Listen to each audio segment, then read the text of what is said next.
Hello friends, welcome to the MPTS academy. I hope आप सभी अच्छे होंगे, पढ़ाई कर रहे होंगे, घर पे सेफ होंगे। देखिए, आज के इस लेसन में हम लोग सोल्व करेंगे एमबी पब्लिकेशन इंग्लिश बुक से 2018 के सीजीएल के पीटी क्वेश्चंस को। ठीक, जिनके पास एमबी बुक नहीं है तो लेसन अपलोड करने के बाद हम इसका जो है पीडीएफ टेलीग्राम चैनल जो हमारा है द एमपीटीएस एकेडमी, वहाँ पर हम शेयर कर देते हैं ताकि आप खुद से भी इसका प्रैक्टिस कर सकें। ठीक, तो जिनके पास बुक नहीं है तो आप वहाँ से जाकर डाउनलोड कर सकते हैं पीडीएफ को। ठीक, टेलीग्राम चैनल का जो लिंक है वो डिस्क्रिप्शन बॉक्स में दे दिया जाएगा। तो अभी जो है हम लोग 2017 यहाँ पर देखिए लिखा गया है, तो इससे कंफ्यूज नहीं होइएगा। एसएससी का एक साल जो है सेशन पीछे चल रहा है, यानी कि ये जो 2017 का एग्जाम जो है ये 2018 में कंडक्ट हुआ था। ठीक, तो ये जो सारे क्वेश्चंस हैं आपको एमबी पब्लिकेशन से लिए जा रहे हैं। इसके पहले जो है हम लोगों ने 2016 के सारे क्वेश्चंस को सोल्व कर लिया है। वो सीजीएल, उसमें सीजीएल के क्वेश्चन थे, सीएचएसएल के, सीपीओ के, स्टेनोग्राफर के। ठीक, इसमें भी पीटी और मेंस दोनों के क्वेश्चंस थे, जैसे कि सीजीएल में टीयर 1 और टीयर 2 दोनों होते हैं। तो वहां पर सारे क्वेश्चंस को हम लोगों ने सोल्व कर लिया है। ठीक, उसके अलावा हम लोगों ने 2019 के लेसन्स को सोल्व किया है। टोटल 44 सेट्स हैं, जिसमें से 4 सेट्स रिमेनिंग है। 40 सेट्स इसमें हो गए हैं। अभी हम लोग कर रहे हैं 2018, ये 4 सेट्स भी आपको कंप्लीट करा दिए जाएंगे। ठीक, अभी हम लोग जो हैं शुरुआत कर रहे हैं 2018 का, वो भी सीजीएल के टीयर 1 क्वेश्चन से। ठीक, ये जो है आपको 25 क्वेश्चन इसमें रहेंगे। टीयर 1 में 25 क्वेश्चन होते हैं, तो यहाँ पर हम लोग करेंगे। इसके बाद फिर ग्रेजुअली जो है हम लोग धीरे धीरे हर टाइप के क्वेश्चंस को सोल्व करेंगे, जैसे कि सीपीयू के क्वेश्चंस को भी, स्टेनोग्राफर के क्वेश्चंस को भी, सीजीएल मेंस के क्वेश्चंस को भी। ठीक, तो लेसन को कंप्लीट देखिए। अगर कहीं पर कुछ समझ में ना आए तो जरूर कमेंट बॉक्स में कमेंट करिएगा। ठीक, और अगर आपको इसका पीडीएफ चाहिए तो हमारे टेलीग्राम चैनल का लिंक है डिस्क्रिप्शन बॉक्स में, आप वहां पर जाकर डाउनलोड कर सकते हैं। तो आइए फिर देखते हैं क्वेश्चन नंबर 1 एंड 2 का डायरेक्शन क्या है। क्वेश्चन नंबर 1 एंड 2 में आपको जो है एक सेंटेंस दिया गया है और उसमें जो है उसके पार्ट किए गए हैं, और उस पार्ट में से अगर आपको लगता है कि एरर है उस पार्ट में तो आपको उसे अपने आंसर के रूप में चुनना है। ठीक, यानी कि आपको इसमें बेसिकली क्या करना है, एरर डिटेक्ट करना है। जो हम लोग एरर डिटेक्शन के क्वेश्चंस बनाते हैं ये आपको वही करना है। तो पढ़ते हैं क्वेश्चन नंबर 1 क्या है हमारा। The two men were quarreling with one another claiming the same which as their own। ठीक, watch as their own। तो यहां पर देखिए हम लोगों ने क्या पहले किया है, पहले प्रीवियस लेसन्स में, कि सबसे पहले जब भी हम एरर डिटेक्शन के लेसन्स को बनाते हैं तो सेंटेंस को अच्छे से पढ़ लेते हैं। तो अभी हम लोगों ने एक बार अच्छे से पढ़ा।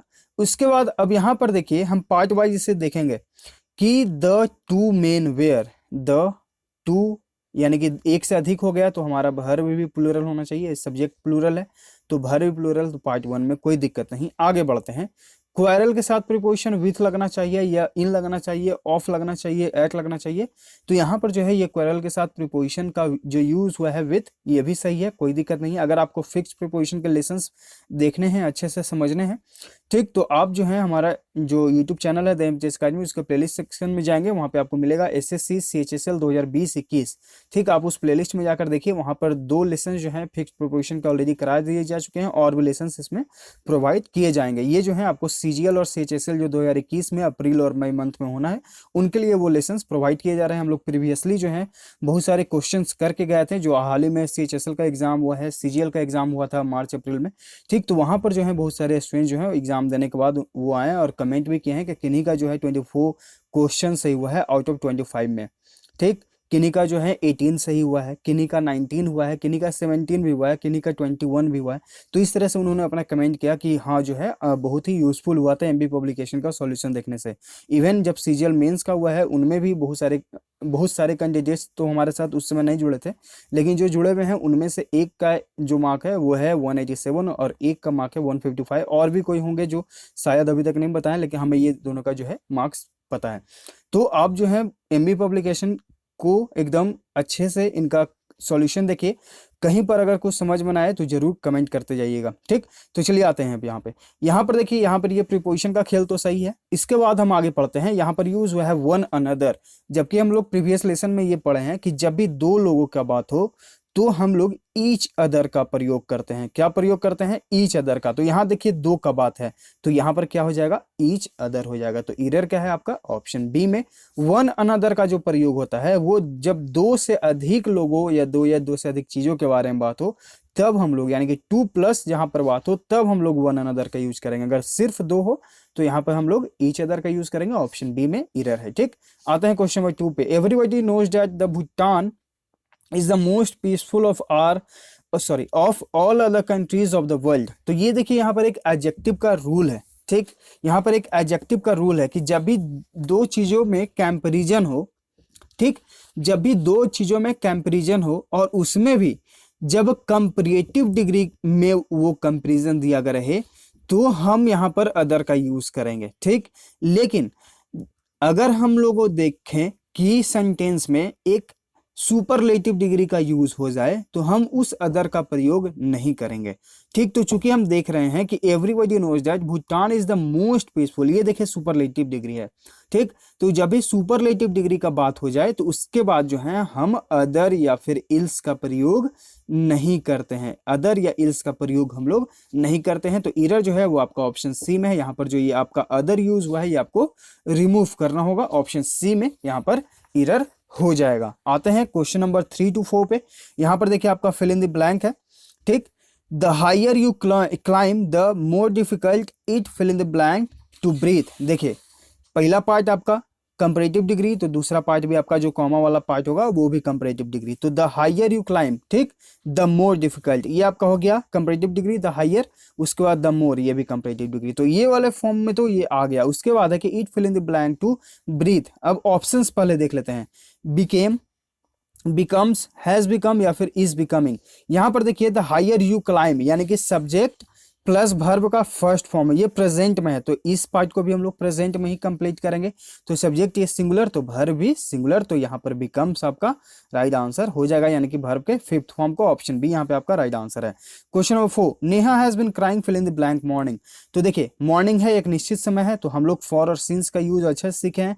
जब निश्चित समय हो तो सिंस, अनिश्चित समय हो तो फॉर। तो यहाँ पर मॉर्निंग यानी कि एक सिंस का यूज होगा, क्योंकि मॉर्निंग यानी कि आज सुबह से, ये तो निश्चित हो गया। ठीक, क्योंकि सुबह को एक निश्चित समय होता है तो यहाँ पर जो है हम सिंस का यूज करेंगे। क्वेश्चन नंबर 5 to 6, यहाँ पे आपको जो है सिमिलर बताना है, यानी कि सिनोनिम यानी कि मिलता जुलता शब्द। जो हमारा वर्ड है वो है ऑपुलेंट। ऑपुलेंट मतलब क्या होता है? ऑपुलेंट मतलब होता है धनी। क्या होता है? धनी, समृद्ध। अब इसका जो है आपको सिमिलर वर्ड बताना है। फेक यानी कि नकली, ग्लूमी यानी कि उदास, रिच यानी कि धनी। तो राइट आंसर आपका ऑप्शन सी हो गया। सेल्फिश यानी कि स्वार्थी। आगे देखते हैं मोरोज, इसका मतलब क्या होता है? इसका मतलब होता है उदास। अब ऑप्शंस देखते हैं। फ्लैटर यानी कि चापलूस करना, ग्लूमी यानी कि उदास। तो देखिए ये यहाँ पर भी ग्लूमी उदास, यहाँ पर भी ग्लूमी उदास। तो यहाँ पर राइट आंसर आपका ऑप्शन बी है। इसमें आपका ऑप्शन सी राइट आंसर, इस यहाँ पे आपका ऑप्शन बी। बाकी ऑप्शन है फ्रेंडली यानी कि दोस्ताना, सैवी मतलब क्या होता है? सामान्य बुद्धि का व्यक्ति, यानी कि जिसके पास बस सामान्य हो, जिसे बोला जाता है कोई एक्स्ट्राऑर्डिनरी व्यक्ति होता है, ये उसका अपोजिट हो गया। ठीक, यानी कि सामान्य बुद्धि। आते हैं क्वेश्चन नंबर 7 to 8, यहाँ पे आपको जो है अपोजिट बताना है, यानी कि एंटोनिम। इर्क का इसका मतलब क्या होता है? किसी को सताना, तंग करना। ठीक, अब आते हैं ऑप्शंस में से, आपको इसका विपरीत बताना। अट्रैक्ट यानी कि आकर्षित करना, डिस्करेज यानी कि हतोत्साहित कर देना, यानी कि किसी का एकदम हिम्मत तोड़ देना, इरिटेट यानी कि चिड़चिड़ापन, प्लीज यानी कि किसी को शांत करना, किसी को कृपया करना, आनंदित करना। तो राइट आंसर आपका यहाँ पे आपका ऑप्शन डी है। एक आप किसी को सता रहे हैं, परेशान कर रहे हैं, और एक किसी को आप आनंदित कर रहे हैं। ठीक, ग्रोटेस्क इसका मतलब क्या होता है? इसका मतलब होता है विचित्र, अनोखा। अब ऑप्शंस देखते हैं। फ्री यानी कि आजाद, मुक्त, ऑड यानी कि विषम, प्लेन यानी कि सादा, सामान्य भी होता है। तो राइट आंसर यहाँ पे आपका ऑप्शन सी है। एक है एकदम विचित्र और एक है सामान्य। तो राइट आंसर यहाँ पे आपका ऑप्शन सी। क्यूर मतलब क्या होता है? विचित्र, अनोखा। तो ये तो देखिए सिनोनिम हो गया। ऑप्शन सी यहाँ पे आपका राइट आंसर है, क्योंकि हमें बताना है एंटोनिम। आते हैं क्वेश्चन नंबर 9 to 10, यहाँ पे आपको जो है आइटम का अर्थ बताना है। To keep the wolf from the door, इसका मतलब क्या होता है? इसका मतलब होता है have enough money to avoid anger. यहाँ पर देखिए एक वर्ड हम यूज कर रहे हैं, अवॉइड। अवॉइड मतलब होता है टालना। Have enough money to avoid hunger, यानी कि आपके पास इतना पर्याप्त पैसा है कि आप हंगर यानी कि भूखमरी को टाल सकते हैं, उसे दूर रख सकते हैं। ठीक, तो यहाँ पर आपका जो राइट आंसर है वो है आपका ऑप्शन है अवॉइड स्टारवेशन। स्टारवेशन मतलब होता है भूखमरी और अवॉइड मतलब कि टालना। तो देखिए अवॉइड और अवॉइड एक दूसरे के सिनोनिम हो गए, यहाँ पर आपको ये भी ध्यान रखना है, यानी कि यहाँ पे आपका राइट आंसर आपका ऑप्शन ए है। क्वेश्चन नंबर 10 पे आते हैं। टीथिंग प्रॉब्लम्स मतलब क्या होता है? इसका मतलब क्या होता है कि आप नए काम में आने वाली जो आरंभिक परेशानियां होती हैं, यहाँ पर वही बात हो रहा है। टीथिंग प्रॉब्लम्स मतलब क्या हो गया कि जब भी आप मान लीजिए कि आप पढ़ाई कर रहे हैं या एसएससी का प्रिपरेशन कर रहे हैं, तो आपको पता ही नहीं होता है कि हम क्या पढ़ें क्या नहीं पढ़ें, तो ये आपका जो है आरंभिक परेशानी हो गया। तो यहाँ पर यही है टीथिंग प्रॉब्लम्स। जब आप धीरे धीरे फिर एक्सपीरियंस्ड होते जाते हैं तो आपको पता होता है कि अच्छा मैथ्स के लिए ये बुक है, इंग्लिश के लिए ये बुक है, ये जीएस के लिए अच्छा बुक है, ये रीजनिंग के लिए बुक है। ठीक, तो ये आप हो गया अब एक्सपीरियंस्ड। लेकिन यहाँ पर जो शुरुआती जो प्रॉब्लम हुआ यही आपका हो गया टीथिंग प्रॉब्लम्स। तो यहाँ पर जो आपका राइट आंसर है वो है आपका option B, problems at the start of a new project. ठीक, आते हैं क्वेश्चन 11 to 12 पे। यहाँ पे आपको इंप्रूव करना है। She did not like to have coffee nor I did. तो देखिए नॉर के बाद आप अपना हेल्पिंग वर्ब यूज करें, उसके बाद सब्जेक्ट यूज करें, तो हेल्पिंग वर्ब यहाँ पे आपका ऑप्शन बी हो जाएगा। ठीक, question number 12, the Taj Mahal is a worth seeing monument in Agra. तो ताजमहल क्या है? एक मॉन्यूमेंट है। तो सबसे पहले हम मॉन्यूमेंट यूज करेंगे ताजमहल के बाद, क्योंकि ताजमहल एक स्मारक है उस और वही हम लोग देखने जाते हैं। ठीक, तो सबसे पहले हम क्या लिखेंगे कि ताजमहल एक स्मारक है, स्मारक का मॉन्यूमेंट। तो the Taj Mahal is a monument. उसके बाद आपका सब्जेक्ट, और यहाँ पर ये जो सीइंग आप देख रहे हैं ऑप्शन बी में, ये आपका जिराइंड हो गया। हम लोग ये प्रीवियस लेसन में पढ़े हैं कि अगर दो वर्ब साथ में यूज हो तो ये वर्ब अपना सिंपल फॉर्म में यूज होता है और ये वर्ब जो है अपने V4 फॉर्म में यानी कि जिराइंड वाले फॉर्म में होता है। तो ऑप्शन बी यहाँ पे आपका राइट आंसर हो जाएगा, V4 फॉर्म में यहाँ पर आपका है। ठीक, आते हैं क्वेश्चन नंबर 13 to 14 पे। यहाँ पे आपको OWS का अर्थ बताना है, यानी कि one word substitution, that which can't be corrected, यानी कि जिसे सुधारा ना जा सके। ऑप्शंस देखते हैं। इम्प्रेग्नेबल यानी कि अभेद्य, जिसे आप भेद नहीं सकते हैं। इमोलेशन यानी कि बलिदान, जहां पे बलि वगैरह दिया जाता है। इनकॉरिजिबल, जिसे सुधारा ना जा सके। तो राइट आंसर आपका ऑप्शन सी, इनएलिजिबल, अयोग्य। आते हैं a person who is blamed for the wrong doings of others, यानी कि कोई ऐसा व्यक्ति जो दूसरे के गलत काम के लिए किसी और को सजा भुगतना पड़ता है, उसे क्या कहा जाता है? उसे कहा जाता है स्केपगॉट, यानी कि बलि का बकरा वो बन गया, यानी कि उसने गलती नहीं की थी, वो दूसरों के गलतियों के कारण इसे सजा भुगतना पड़ा, यानी कि ये बलि का बकरा बन गया। तो स्केपगोट इसे कहा जाता है। बाकी ऑप्शंस देख लेते हैं। बर्सर यानी कि कोषाध्यक्ष, यानी कि जो कोष के अध्यक्ष होते हैं। कैप्टर यानी कि कैद करने वाला। फ्लेगमेटिक मतलब क्या होता है? सुस्त, ठंडा। ठीक, आते हैं क्वेश्चन नंबर 15 to 16 पे। यहाँ पे आपको जो है इनकरेक्टली स्पेल्ड को चूज करना है। ऑप्शंस देखते हैं। कंसीव मतलब गर्भ धारण करना या फिर कल्पना करना, दोनों इसका अर्थ होता है, ये आपका करेक्ट स्पेल्ड है। लीजर यानी कि छुट्टी फुर्ती, ये भी करेक्ट स्पेल्ड है। यहाँ पर राइट आंसर आपका ऑप्शन सी है। नाइस का जो होता है वो होता है NIECE। नीज मतलब होता है आपका भतीजी, भांजी। ठीक, तो यहाँ पर जो आपका राइट आंसर है ऑप्शन सी है। रेन मतलब क्या होगा? रेन मतलब हो गया कि शासनकाल। ठीक, जैसे हम लोग बात करते हैं अशोक का शासनकाल, चंद्रगुप्त मौर्य का शासनकाल। ठीक, तो ये आपका रेन। आते हैं क्वेश्चन नंबर 16 पे। डिक्शनरी, तो डिक्शनरी यहाँ पे करेक्ट स्पेल्ड होता है DICTIONARY। डिक्शनरी यानी कि शब्दकोश। यहाँ पे देखिए ये आपका राइट आंसर है, क्योंकि ये रॉन्ग स्पेल्ड है। तो राइट आंसर आपका ऑप्शन ए है। बाकी ऑप्शन है। इररिलेवेंट मतलब क्या हो गया? असंगत। पेरिशेबल यानी कि नष्ट होने वाला, ये वर्ड इंपॉर्टेंट है, सिनोनिम में पूछा गया है। पेरिस का अर्थ, तो पेरिस मतलब होता है नष्ट होने योग्य। ठीक, फिर है टेंजिबल यानी कि जिसे आप स्पर्श कर सकते हैं। क्वेश्चन नंबर 17 to 18, यहाँ पे हम ये आपको क्वेश्चन आपके लिए छोड़ देंगे। यहाँ पे आप इसे प्रैक्टिस करिएगा। हम प्रीवियस लेसन में बता चुके हैं कि कैसे इसे प्रैक्टिस किया जाता है। अगर आप प्रीवियस लेसन को नहीं देखे हैं तो आप जाएं हमारे प्लेलिस्ट सेक्शन में, वहाँ पे आपको मिलेगा MB book solution 2016, MB book solution 2019। आप वहाँ पर सारे लेसन को देखिए, कुछ लेसन्स को देखिए, सीखिए, समझिए। कहीं पर अगर फिर भी समझ में आए तो जरूर कमेंट करिएगा। तो PQRS के क्वेश्चन को हम आपके ऊपर छोड़ रहे हैं। ठीक, इसका PDF आप डाउनलोड करके वहां से प्रैक्टिस करिएगा। क्वेश्चन नंबर 19, यहाँ पे आपको जो है पैसिव एक्टिव वॉइस बनाना है। An elephant may be helped even bye an elephant. यहाँ पर देखिए मे बी प्लस वर्ब का थर्ड फॉर्म, यानी कि ऑलरेडी ये जो है पैसिव वॉइस में चेंज है, अब इसको आपको एक्टिव वॉइस में चेंज करना है। तो यहाँ पर जो आपका सेंटेंस शुरू होगा वो होगा आपका इवन से, उसके बाद आपका सब्जेक्ट, तो यहाँ पर सब्जेक्ट आपका एन एंट हो जाएगा। Even an ant may help an elephant, option C यहाँ पे आपका राइट आंसर हो जाएगा। ठीक, अगर आपको वॉइस में किसी प्रकार का दिक्कत है तो आप कमेंट कर दीजिएगा, उसका हम लिंक आपको वहां पर प्रोवाइड कर देंगे। आपको 1 घंटे का वीडियो अगर आप देख लेंगे वॉइस का, ठीक, तो आप जो है एकदम वॉइस में किसी प्रकार का अगर आपके सामने क्वेश्चन आ जाएगा, चाहे आप पीटी में बैठे हो या फिर मेंस में बैठे हो, आपको कोई भी दिक्कत नहीं होगा। क्वेश्चन नंबर 20 यहाँ पे आपको जो है क्या करना है, डायरेक्ट एंड इनडायरेक्ट स्पीच का क्वेश्चन है। Please do not cry he said. तो ऐसे क्वेश्चंस को हम लोग बेग्ड से बनाते हैं, he begged me not to cry. देखिए अगर आपको डायरेक्ट एंड इनडायरेक्ट स्पीच में भी कोई दिक्कत होती है, ठीक, तो हमारे टेलीग्राम चैनल है द एमबीजेस एकेडमी, जिसका डिस्क्रिप्शन में लिंक है, आप वहां पर जाएंगे, वहां पे आप सर्च करेंगे नारेशन, ठीक, तो नारेशन के नाम से एक पीडीएफ आपको मिलेगा, उस पीडीएफ को पढ़ लीजिए, आप हर प्रकार के नारेशन के क्वेश्चन को सोल्व कर सकते हैं। आते हैं क्वेश्चन नंबर 21 टू 25 पे। यहाँ पे आपको एक पैसेज दिया गया है जिसे आपको फिल करके कंप्लीट करना है। तो चलिए फिर इस पैसेज को पढ़ते हैं और कंप्लीट करते हैं।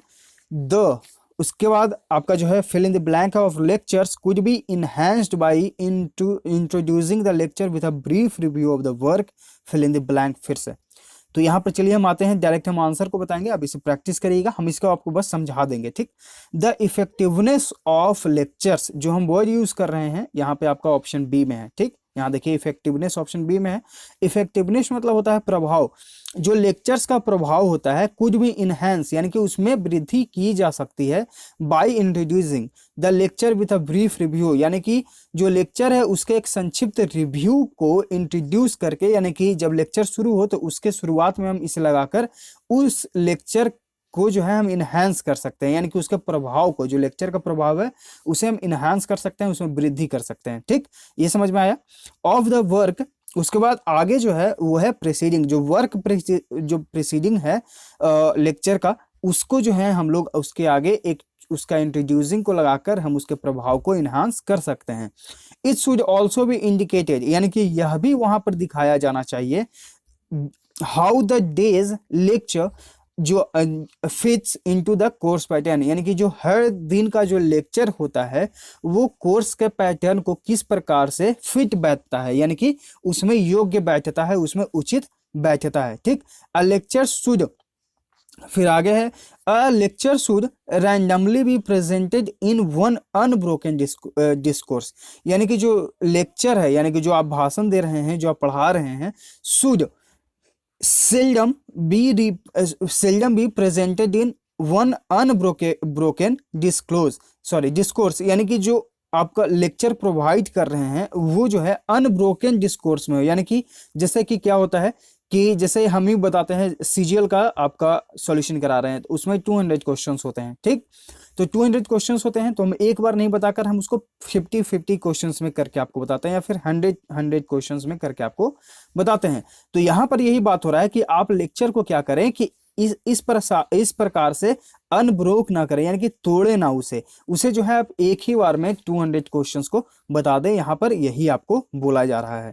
अनलेस एक्सेप्शनली इंटरेस्टिंग, यानी कि जो आपका इंटरेस्टिंग पॉइंट ना हो, अ लॉन्ग लेक्चर स्टेंस, उसके बाद आपका है strange the capacity of a concentrated listening, यानी कि अगर ऐसा ना हो तो एक जो लंबा भाषण होता है वो कॉन्सेंट्रेट लिसनिंग कॉजिंग इंटरमिटेंट वांडिंग, अगर आपको छोटा छोटा जैसे वीडियो अगर आपको मिल रहा है लेसन, तो आप एक बार देखेंगे, फिर दूसरे बार उसको देखेंगे, फिर तीसरे बार, यानी कि आप उसे रुक रुक कर देखेंगे। इंटरमिटेंट मतलब होता है रुक रुक कर कोई काम करना, ठीक। लेकिन अगर आपको कोई लंबा अगर एक बार मिल जाता है और अगर आपके लिए वो इंपॉर्टेंट है तो आप तो उसे देखेंगे ही देखेंगे, कंप्लीट देखेंगे ही देखेंगे, ठीक। तो यहीं पर यहाँ पर यही बात हो रहा है कि आप एक पूरे अनब्रोकन डिस्कोर्स को आप प्रोवाइड करें, ठीक। तो यहाँ पर ये बात हो रहा है। बाकी यहाँ पर ऑप्शंस जो है ये आपके लिए इंपॉर्टेंट है, आप इन्हें देख लीजिए।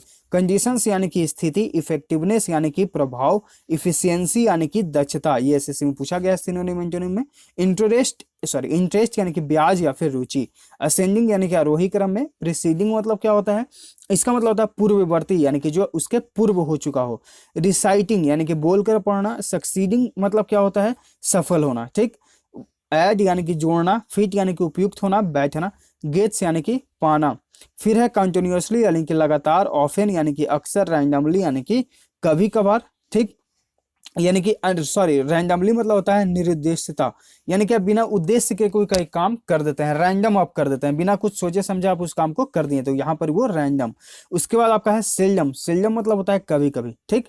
फिर है ऑथोरिटी यानी कि अधिकार। कैपेसिटी यानी कि क्षमता। कंफर्टेबिलिटी यानी कि जो आप कंफर्ट फील करते हैं, ठीक, आप क्या फील करते हैं, कंफर्ट यानी कि आराम। उसके बाद है रीजनेबिलिटी यानी कि उपयुक्तता, ठीक। तो ये है सीट नंबर 15 2018 सीजीएल टीयर 1 के 25 क्वेश्चंस का सॉल्यूशन। आई होप आपको अच्छे से समझ में आ गया होगा। तो समझ में आया तो प्लीज़ लाइक करिए, शेयर करिए, चैनल को सब्सक्राइब करिए अगर आप चैनल पे नए हैं तो, ताकि आपके पास नोटिफिकेशन जाता रहे, आप हर दिन अपडेट होते रहें। टेलीग्राम चैनल को जरूर ज्वाइन कर लीजिएगा। मिलते हैं आगे के लेसन्स में। Thank you.